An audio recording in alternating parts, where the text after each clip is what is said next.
Bonjour, ici Marc-Antoine au centre du A à Saint-Nicolas. Aujourd'hui, on va faire la démonstration d'une impression 315 MB. On va commencer par faire une tournée à l'extérieur pour ensuite se diriger à l'intérieur. On commence sur l'auvent lorsqu'on se ramasse en situation d'urgence. Donc, on n'a plus de courant, l'auvent est ouvert et on veut le refermer. On a un capuchon sur la tête qu'on peut retirer et à l'aide d'un outil, le refermer manuellement. À l'extérieur, on a notre coffre de rangement ici qui fait bord en bord de l'unité. Donc, ce qu'on voit ici, c'est un kit de départ dans l'unité. On a le couteau coupe-circuit principal. Donc, sur le couteau, on va couper complètement le courant 12 volts de l'unité. On a aussi l'interrupteur pour l'éclairage et le contrôleur du panneau solaire. Sur lui, on va voir le voltage de la batterie ainsi que l'ampérage auquel le panneau solaire charge celle-ci. On a une cuisinière extérieure, donc on a un barbecue, une hausse de propane qu'on peut connecter Quick Connect juste ici en dessous. Donc une sortie de propane qui est reliée aux bonbonnes directement. On a un réfrigérateur, lui, qui fonctionne sur le 120 volts. Donc on a la partie ici pour ajuster la température. La prise de courant, donc elle va fonctionner évidemment lorsque la fifth wheel est branchée. Et on a une prise coaxiale pour la télévision.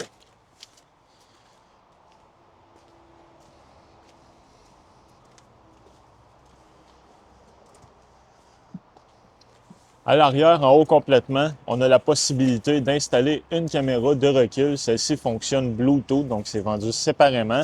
La fifth wheel est préfilée pour en faire l'installation. On a aussi une attache remorque pour mettre soit un rack à vélo ou coffre de rangement supplémentaire. L'échelle pour accéder au toit, on va recommander de monter sur le toit au moins une fois aux 3 mois pour aller valider que les joints d'étanchéité sont bons et que le toit n'est pas endommagé. Ce qu'on veut, c'est prévenir les infiltrations d'eau. La partie ici va servir à serrer notre tuyau d'égout. On a une première sortie d'eau grise juste ici. Donc, on va connecter l'eau là, ouvrir la valve pour vider notre premier réservoir d'eau grise. L'eau grise, bien souvent, ce sont les eaux des éviers et de la douche. En dessous, on voit la valve blanche qui est là. C'est pour vider notre réservoir d'eau fraîche. Donc, l'eau fraîche, elle va servir à, lorsqu'on est en mode autonomie, on n'a pas accès à l'eau, avec la pompe à l'eau, avoir de l'eau à l'intérieur. On a notre deuxième sortie d'égout. Donc, en fait, elle est séparée en deux encore une fois. On a une pour la valve noire qui est à la droite et l'autre, la valve grise qui est à la gauche. Donc, quand on va effectuer la vidange, on va simplement connecter un après l'autre. On va commencer par la noire, comme ça, lorsqu'on va vouloir rincer notre tuyau d'égout, on va pouvoir le rincer avec notre eau grise par la suite. Ce qu'on voit ici, c'est la sortie pour la fournaise qui fonctionne au propane. Le chauffe-eau, lui, de type instantané, donc n'a pas de réservoir. Il va chauffer l'eau à la demande. La manière qu'il fonctionne, on va mettre l'interrupteur à on ici et par la suite, le restant des contrôles va se faire à l'intérieur.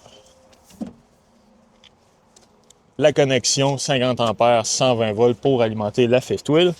Et maintenant, pour notre station d'eau, en haut, on a une douchette extérieure avec l'eau chaude, l'eau froide. On a un tank flush. Le black tank flush, en fait, va servir à rincer notre réservoir d'eau noire quand on commence à avoir des mauvaises odeurs qui s'accumulent.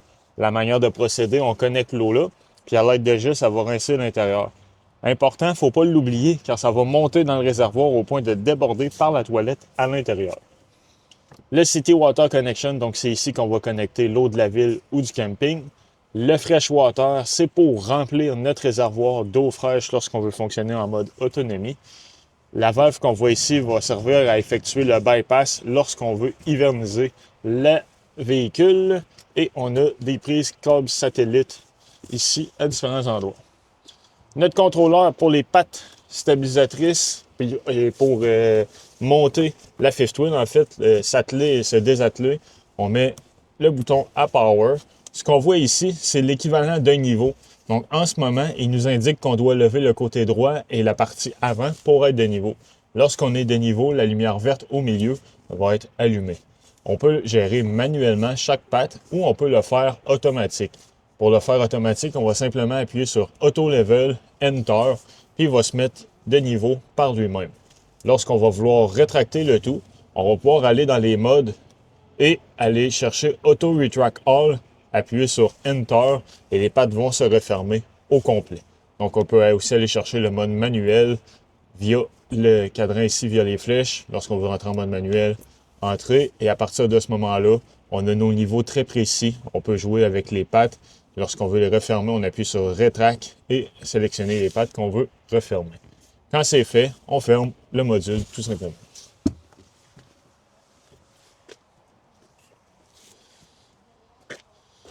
Ici, c'est l'emplacement pour les deux réservoirs de 20 livres de propane. On a aussi un sélecteur qui va choisir est-ce qu'on va vider la bonbonne de droite ou de gauche en premier. Lorsque c'est au vert, c'est qu'on a une pression de propane. Lorsque la partie va être rouge, ça veut dire que le réservoir est vide. Dans le coffre à l'avant, on voit les deux pattes électriques pour lever l'avant. On a notre trou de secours qui se trouve là et le compartiment pour installer une batterie juste ici.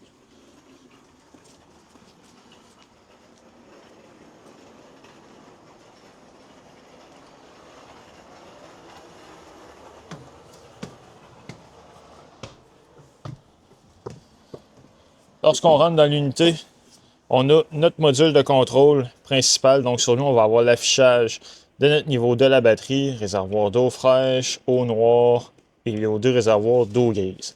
Il va y avoir un réservoir qui va servir que pour la cuisine et le second pour la salle de bain, en fait, pour la douche et l'évier de la douche. Le water pump, donc pour mettre notre pompe à eau en fonction juste ici, lorsqu'on est encore une fois en mode autonomie. On va recommander, lorsqu'on a fini de se servir de l'eau avec la pompe, de l'éteindre. Ensuite, les water heaters, donc l'interrupteur ici, va allumer notre module de chauffe-eau. Donc on doit à l'extérieur être à on, ici le mettre à on. Et par la suite, on peut aussi ouvrir et fermer le module. Lui va nous indiquer la température de sortie d'eau chaude que l'on veut avoir. On peut le mettre en Celsius ou en Fahrenheit. Puis la manière qui fonctionne, c'est que dès qu'on va ouvrir un robinet d'eau chaude, il va y avoir un pictogramme de circulation d'eau, un fan et une flamme qui va s'allumer.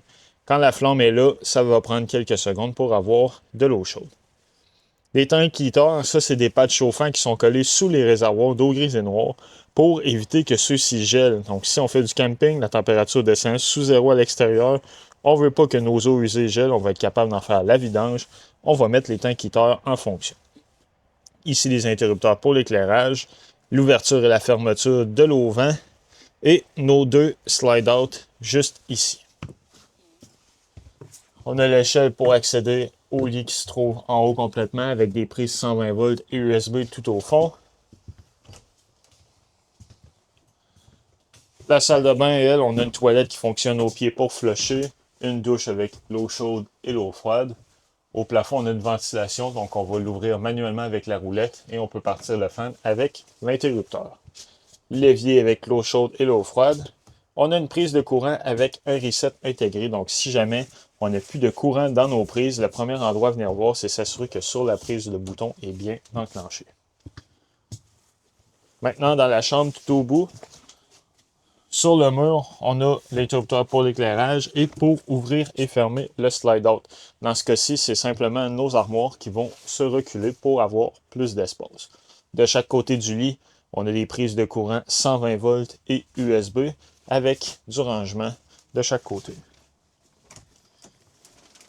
Dans la partie ici, on a du rangement supplémentaire, un éclairage aussi au plafond. Toutes les lumières qu'on voit avec un bouton transparent ici, ce sont des lumières avec détecteur de mouvement. Donc, on peut le mettre à 1 pour la laisser avec le détecteur de mouvement ou à 2, toujours allumé. Le mur ici est fait pour recevoir un support mural de télévision, donc qui a été renforcé à cet effet-là. On a le booster qui est connecté à l'antenne sur le toit. Donc, celui-ci, ce qu'il va faire, c'est qu'il va capter les postes digitaux disponibles. Pour y parvenir, lorsqu'on a une télévision, on doit aller dans la section paramètres et effectuer un channel scan. À ce moment-là, l'antenne va détecter s'il y a des postes disponibles. Ici, au centre du verre à Saint-Nicolas, on va capter 3 à 4 postes différents. Cette étape-là est à refaire dès qu'on va se déplacer avec notre unité, et ce pour chaque télévision au besoin. Pour qu'il soit fonctionnel, on doit s'assurer qu'il est allumé, donc que le bouton vert soit en fonction juste ici.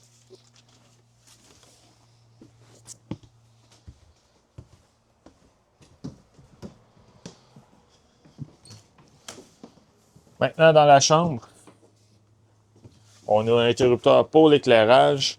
On a notre panneau de breaker qui est caché juste ici. Donc, on a la partie qui gère le 120 volts avec les breakers à la gauche et les fusibles qui gèrent le 12 volts à la droite. Quand une fusible est défectueuse, il y a une lumière rouge qui va s'allumer à côté de celle-ci.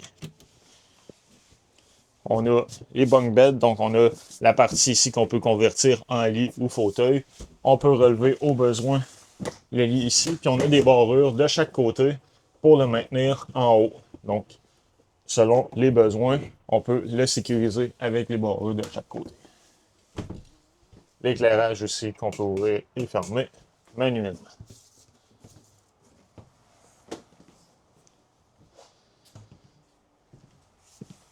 Les thermostats ici vont pouvoir gérer en fait en deux zones différentes. Donc, on a la zone de la salle à manger cuisine et de la chambre. Donc, on va pouvoir, lorsqu'on appuie sur le bouton en bas, choisir le mode. Donc, seulement faire fonctionner la ventilation, l'air climatisé, le mettre en mode automatique ou faire la fournaise avec le mode heat à off. C'est le même principe pour l'autre à côté. Avec les flèches, on va pouvoir monter et baisser la température. Et on peut toujours ajuster aussi les fans, est-ce qu'on les veut à high ou à low. Maintenant, une source de chauffage supplémentaire. Le foyer électrique ici fonctionne sur le 120 volts. Donc, on a les boutons ici de commande. On peut modifier l'éclairage. On peut aussi modifier l'intensité auquel il va chauffer. La barre de son, elle, plusieurs programmations possibles. On peut la connecter Bluetooth. On peut faire jouer des zones différentes. On a un système de haut-parleurs, en fait, avec lui. Et à l'extérieur, on a des haut-parleurs. Donc, on peut faire jouer la musique où ce que l'on veut au besoin. On peut évidemment connecter la télévision pour faire jouer le son sur la barre de son. Même principe pour la TV. Si on veut capter les postes digitaux, on doit faire un channel scan. Le réfrigérateur, lui, fonctionne sur le 12 volts. Donc, on a l'alimentation ici, on peut le mettre à off, puis après ça, régler l'intensité auquel on veut qu'il refroidisse. Et la partie du congélateur en haut complètement. Le micro-ondes, lui, conventionnel comme on a à la maison, fonctionne sur le 120 volts. On a la hotte de la cuisinière, donc la fan et la lumière ici au besoin. La cuisinière, elle, fonctionne au propane. Donc, lorsqu'on veut la mettre en fonction, on va simplement ouvrir les gaz et effectuer les étincelles. Même principe pour le four. Lui, on va ouvrir les gaz et on doit, à l'aide d'un briquet, aller allumer directement sur le pilote. L'évier dans le milieu avec l'eau chaude et l'eau froide. En bas, ici, en avant du frigo, c'est notre détecteur de monoxyde de carbone qui se trouve là. Du rangement avec la lumière qu'on peut régler, le détecteur de mouvement. On va encore avoir du rangement ici à l'arrière. Notre table à manger. Pour ouvrir la lumière, on a un bouton directement sur elle. Donc, juste ici pour la mettre en fonction. Et le fauteuil, les poignées de chaque côté pour ouvrir les repose-pieds. Dans l'unité, il y a une pochette dans laquelle on va retrouver les manuels d'utilisateurs pour les électros, donc réfrigérateur, cuisinière, micro-ondes. Si on a des questions ou qu'on veut faire de la programmation, on va toujours pouvoir s'y référer. C'est ce qui conclut la démonstration de l'impression. Merci.